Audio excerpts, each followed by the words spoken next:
దేవుని మాట. నీ దేవుడైన యెహోవా కనికరం గల దేవుడు గనుక నిన్ను చెయ్యి విడువడు. ద్వితీయోపదేశకాండం 4:31. దేవుడు ఎంత కనికరం గల దేవుడంటే తన ప్రియ కుమారుడైన యేసుక్రీస్తు వారిని మన కొరకు ఈ లోకంలోకి పంపించి మన కొరకు ఆయన దేవుని చెయ్యి విడిచినట్లుగా మనము చూస్తాం.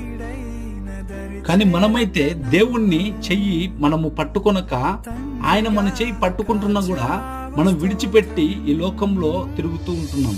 అయినను మనం క్షమించి కనికరం గల దేవుడు మన సమస్యలలో, మన దుఃఖములలో, మన ఒంటరి పరిస్థితిలో ఉంటున్నను ఆయన మన చెయ్యి ఎన్నడూ విడువక మనం పట్టుకొని ఉంటున్నాడు. కనికరము గల దేవుడు నీ చెయ్యి ఎన్నడూను విడువడు. నీవును ఆయన చెయ్యి పట్టుకొని ఆయన సన్నిధిలో చేరు. దేవుడు ఈ వాగ్దానం మీ జీవితాల్లో నెరవేర్చును గాక. ఆమేన్.